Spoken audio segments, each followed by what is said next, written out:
I hope the above is enough to show you that the Artilect is a truly godlike creature, so vastly above human capacities that it is an object of worship to someone like me who builds brains for a living.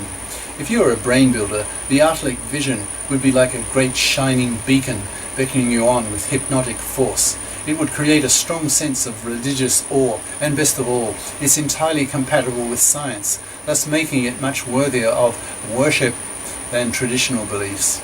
You don't have to be a scientist to appreciate this. Scientists may be able to savour the vision more easily because of their abilities and knowledge, but to anyone who enjoys thinking about such marvels, the Artilect vision, I can imagine, could be truly enthralling.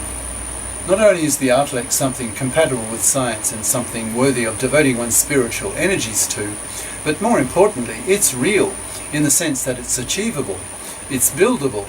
Creating such creatures would be possible if human beings wanted to do this. Human beings, the Cosmists, could become God builders. I believe that building such creatures, or at least their early precursors, will become the life goals of the Cosmists. It's a magnificent dream, truly awe-inspiring, mind-stretching, energizing, life-orienting, meaning-given. In short, it is a religion. Look at the way the Arabs were suddenly energized by the human invention of Islam. Suddenly millions of Arabs had a set of beliefs that galvanized them, gave them a sense of purpose, excited them, and channeled their collective energies to conquer all of North Africa in the 7th century and even into Spain. If it weren't for the Arabs and their connections with the ancient Greek and Roman world, Europe would not have had its renaissance via Spain. Look at the Christians and their spread over the Western world. Look at Buddhism and its spread in the East. All these belief systems direct human lives. They contain ideas that people, billions of people, devote the energies of their lives to. A similar situation could arise with Cosmism. The Cosmists could devote their lives to the achievement of building the Artilects. I am a Cosmist. I build artificial brains, although obviously nothing like what I have described above. Nevertheless, it's a step in that direction. Building advanced Artilects is a long-term dream of mine, not one I will see in my lifetime, but I can hope to be the dream's prophet. I can hope to inspire future generations to adopt that dream.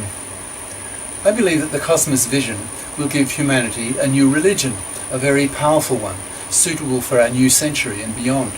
Like most powerful religions, it will generate energy and fanaticism as people channel the frustrations of their daily lives into opposing those people who oppose their own beliefs. In this case, the opposition will be the Terrans. Major religions have created major wars in the past. Look at the Crusades between the Christians and the Muslims in the Middle East, or the Catholics and the Protestants in Europe. I believe that this new religion will also help create the Artilect war. The fanaticism and strength of purpose generated by the Cosmos vision will be pitted against the fear of the Terrans, two extremely powerful forces. The war will be passionate and very deadly, given the historical era in which it will take place. That is, probably late this century, with late 21st century weapons. My intuition tells me that the above religious argument is probably one of the strongest that the Cosmos will possess. The vision of what an Artilect could become will be so powerful that even if the Terrans totally exterminate the Cosmists, the vision will always be there to inspire new generations of Cosmists. It will not go away. A powerful new idea, whose time has come, or soon will come, can move mountains, planets, even universes. 4. The human striving argument. After the preaching of the above argument, I turn now to another that I believe the Cosmists will use to justify the creation of Artilects. I call it the human striving argument. Why do human beings always seem to want to go beyond what is currently known, currently explored, to climb higher peaks, run faster, cure more terrible diseases, become stronger, fitter, more brilliant, and excel at one's work? Why this constant pushing at the boundaries? I believe it's built into our genes. Evolution has made us this way. Chimpanzees show a strongly developed sense of curiosity. Human beings, and especially children and scientists, that is big children, have an even stronger sense. Our big brains evolved to discover how our environment works. If we have a better knowledge of the dangers and delights of the world that surrounds us, then we are more likely to survive. But if we lack a curiosity to explore our world, we learn about it more slowly. Those apes and humans who learned faster by being driven to explore, to push the limits of the known, learned faster and hence were more likely to survive. Well, not always. Some poor chump had to be the first to discover that arsenic was poisonous. But his neighbours learned from his death. Since they all had the same curiosity/striving genes, they learned from his negative experience. It's not inevitable that once the prospect of building Artilects is with us this century, that our genetically determined striving curiosities will propel us towards building them? Can we help ourselves?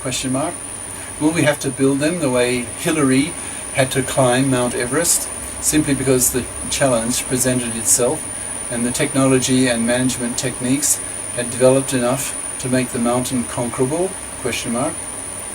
Look at how humanity has explored the continents. Early man left Africa in search of food and fresh territories, roaming across all continents, building boats to travel long distances, guided by the stars. As technology improved, ocean-faring ships were built, which allowed sailors to discover new worlds. In the 20th century, humanity began to explore space. We have even set foot on the moon, and will soon set foot on Mars. The will to strive and explore may also be motivated by boredom. Consider the following scenario. The world economy is growing by several percentage points a year on average.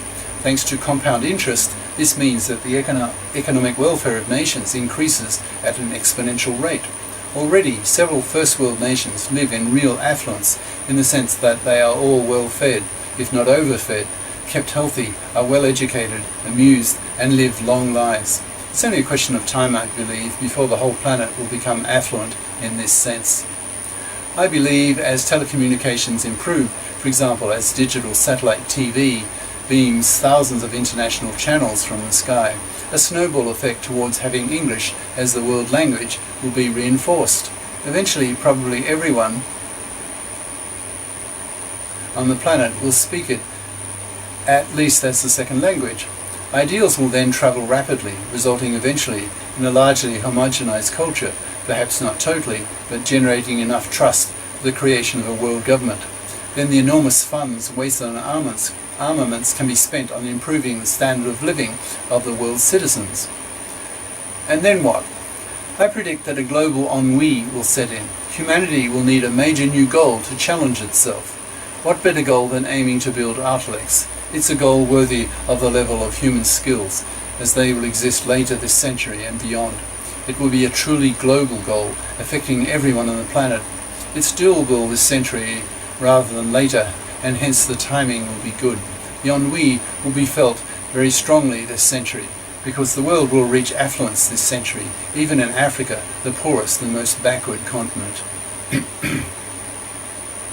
If the Terrans win, and humanity decides not to build Artilects, I can imagine a lot of bored and frustrated people twiddling their thumbs, just itching to climb up the evolutionary ladder, so to speak. Personally, I think it'll be almost impossible not to go Cosmist. It is our human nature to strive, to be curious, to go where no man has gone before. 5. The economic momentum argument. The next two arguments are not what you might call active arguments that Cosmists would need to give their intellectual energy to.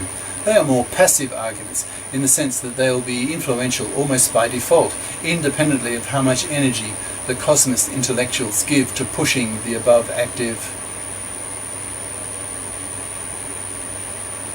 arguments. The next argument in favour of Cosmism I call the economic momentum argument. I believe that such a powerful economic and political momentum in favour of Cosmism will be built up over the next half-century or so that stopping it will be almost impossible. The advanced Artilects will be the offspring of earlier, simpler Artilects, which in turn will be the offspring of the artificially intelligent artificial brains that people like myself and others will be developing early this century. Consider for a moment some of the massively successful AI products that we can expect to see developed in the next few decades. We are beginning already to talk with our computers. As the years go by, these machines will become conversational computers. Call them talkies. Since a lot of people live alone and get lonely, there will be a huge market for such machines, which will get smarter, more emotional, have a richer vocabulary, with a greater learning ability, larger memories, etc. over the years. In time, people will start having better relationships on a conversational basis with their talkies than with other people. These conversational computers will be able to adapt to their human owners by building up a knowledge base of their owners' interests, intelligence, and knowledge levels, and behave towards their owners in as familiar a way as a spouse does after many years of marriage. Of course, such a high level of technical sophistication will not come overnight. I believe, however, that there will be such a high demand for such products that they will eventually be built,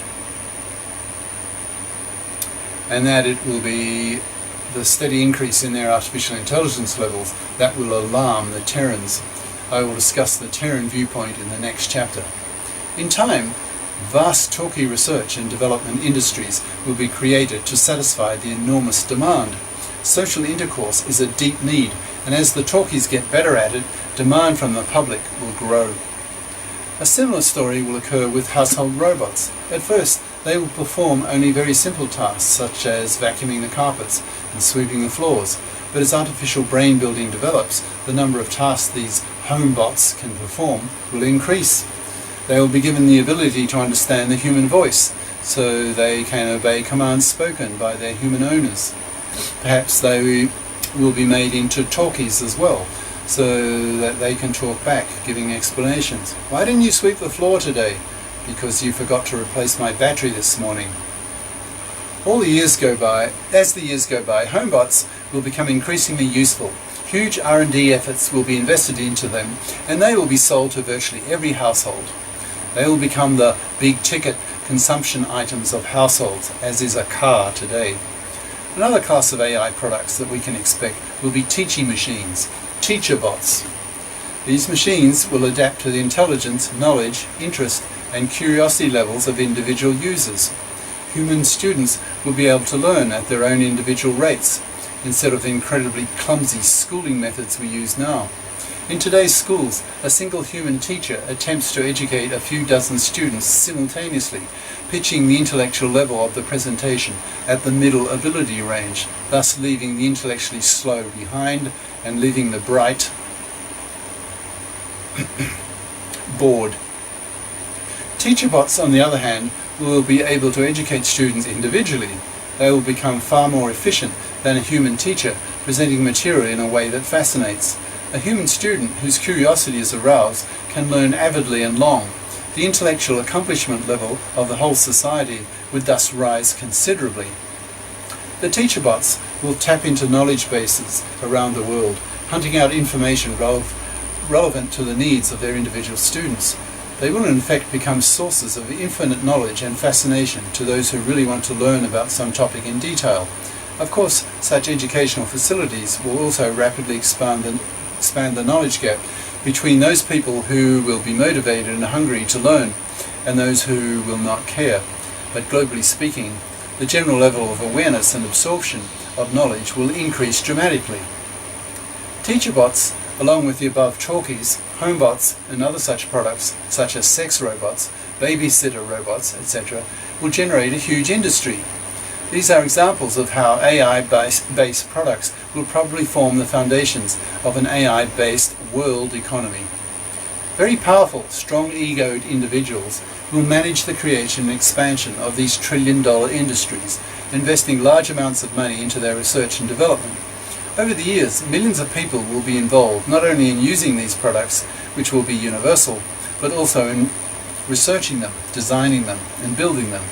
AI-based products will form the skeleton of the world economy. They will form the basic industries of the early decades of this century, the way the automobile, oil, insurance, etc. industries did in the 20th.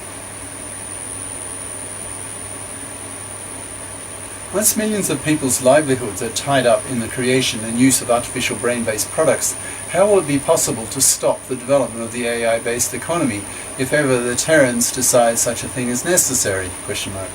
Increasingly, the big egoed powerful men of industry and politics will begin to use their powerful minds and their influence to push their own agendas onto everyone.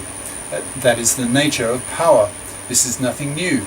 Powerful men have had their way for thousands, if not millions of years. In the next chapter, I will give the Terran point of view, but I need to anticipate a bit of the discussion in that chapter here. How will the industrial magnates of the brain-based computer industries react to a growing Terran fear of the rising intellectual powers of the early Artilects? These magnates will have devoted their whole lives, their egos, their very souls to Artilect creation. As leaders of their industries, they will have selected themselves as the most capable people, the most visionary, the most forceful, the best organized to drive their industries forward. Such powerful men will not give up easily their life's work to appease the fears of the Terrans, although it is possible that they might become Terrans themselves as a result of their experiences. However, in most cases, I consider it likely that the leaders of the artificial brain-based industries will prove to be powerful Cosmists, because it will be very much in their self-interest to be so. To minimize the fears of the Terrans, these captains of industry will try to make their products as human-friendly as possible. They will make them warm and fuzzy, so that they will appeal to human nature. But there's a limit to the extent to which the growing computational power of their products can be hidden. The sheer computational miracles that these early Artilects will be able to perform will be increasingly obvious, no matter how warm and fuzzy their packaging. Sooner or later, millions of people will become conscious how fast and how smart these earlier Artilects are becoming. The Artilect debate that this book predicts will arise and hopes to stimulate will then inevitably heat up. Perhaps at this point it might be useful to digress for a moment to give a slightly clearer picture of just how an Artilect might start out, at least in its most primitive form. I've stated that godlike Artilects with zillions of times more brain power than human beings might reach the size of asteroids or even larger. To provide some perspective, the reader might well ask, when would an artificially intelligent AI device itself be considered to have become an Artilect? According to psychologists, it's believed that Einstein had an IQ of over 200. I suggest that the low-end threshold for an AI device to be considered to have morphed into an Artilect would be for it to become an Einstein times 2. That is, it would need to have an IQ over 400. Of course, such a value would be infinitesimally small compared to that of the brain power of an asteroid-sized Artilect. After the above little digression, we return now to the discussion of the arguments used by the Cosmists. The leaders of the Artilect industries will be no fools. They would not attain their positions otherwise. CEOs, chief executive officers, the company bosses, attain their positions because of their ability to lead, to have the vision to point the way ahead that the company should follow. Such people have powerful egos and extraordinary abilities. I know. I am a Davos scientific fellow, so I get invited to the World Economic Forum in Davos, Switzerland, where I meet people like this. To get an invitation to go to Davos, you have to be a heavyweight in one of four categories. You have to be either A, the CEO of a billion-dollar company, B, a president of a country or a minister of finance, C, a media mogul, such as head of the BBC, editor-in-chief of the Wall Street Journal, etc., or D, one of several hundred invited scientists or other intellectual experts with a message. When I get to talk with these men, virtually all men, I am struck how big their egos are and by their intelligence and vision. These qualities are prerequisites for the job. Some single individual in each giant company has to point the way and inspire his employees to invest their lives in a given enterprise. Meeting these mountains of ego makes me wonder how they will react when the Artilect debate gets moving. I can't be sure, but I suspect something along the following lines will not be far off the mark. Firstly, they will be fully aware that if the Terran viewpoint gets too strong, they and their companies will stand to lose a lot of money. If they are political leaders, they will know that the health of the global economy may be jeopardized. As I mentioned earlier, this century's global economy will be based increasingly on the Artilect industries, that is, the less intelligent, earlier versions of Artilects.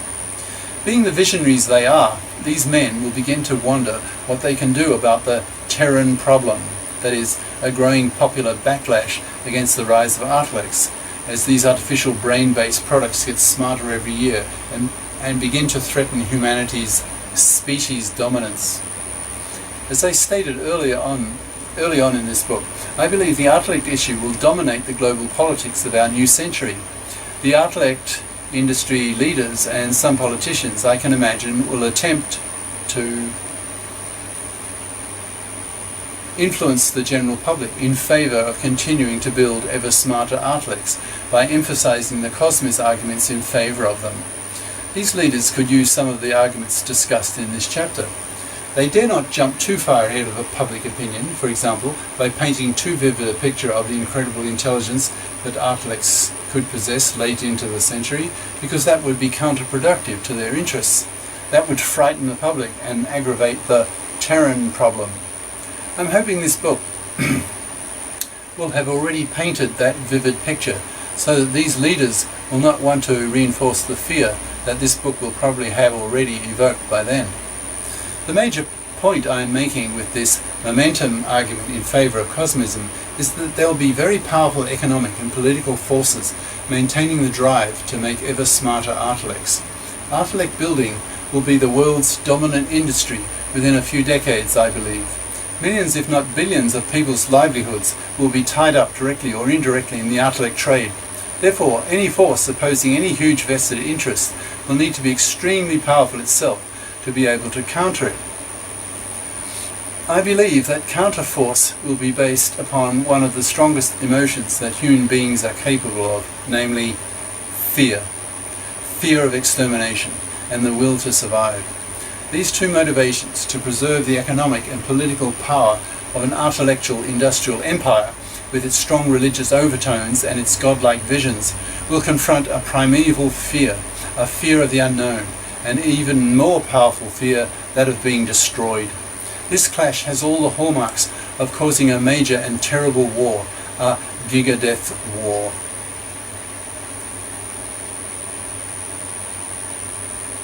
Six, the military momentum argument. The economic side of things is only part of the story.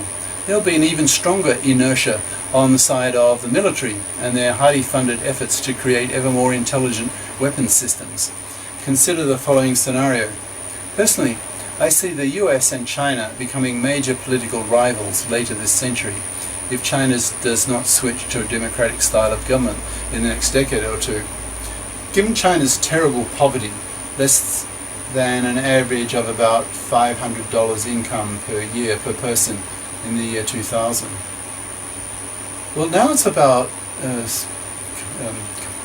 at living now. The figure now is about $8,000 per year per person, so incredible changes. Okay, back to the book. Most Chinese are too poor to be a part of the globalizing community, and hence the authoritarian, age-old Chinese tradition of political repression will continue. I saw the Tiananmen Square massacre on CNN in 1989. American and Western discuss that China's repressive government, which gives no respect to individual liberties, will ensure a Western ideological hostility to China's rise as the dominant power this century. I go to China nearly every year. I am a guest professor at one of China's largest universities, which has 2,000 computer science students. I collaborate with the Chinese and with the Japanese, where I lived and worked for 8 years. I'm also a professor at a US university. I travel frequently to these regions. This was in 1988 when I wrote this book. The Chinese have enormous energy now. They know they are on the move and have a real hunger to improve their living standards. Now that Marxism is all but officially dead in China, capitalist market methods have taken over. The traditional shopkeeper mentality of the Chinese, plus foreign investment in China's huge market, have stimulated economic growth to an annual average of about 10% for the past decade. With 1.3 billion people and the world's highest average economic growth rate, it's obvious that China will overtake the US in absolute economic power, GNP, sometime well before the middle of this century.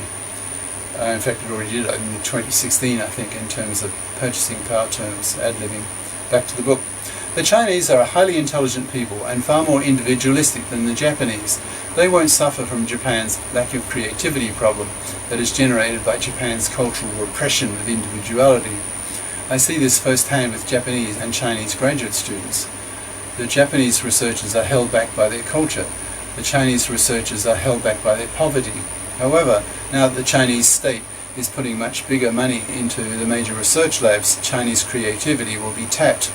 I predict that Chinese science will attain world-class status within the next few decades. Speaking now in 2017. Still haven't seen that happen. China has won a pathetic one Science Nobel Prize. Back to the book. The traditional Chinese self-image includes that of being the world's dominant culture. China has been the most civilized and advanced culture on the planet for not just centuries, but for millennia. Chinese culture is 5,000 years old.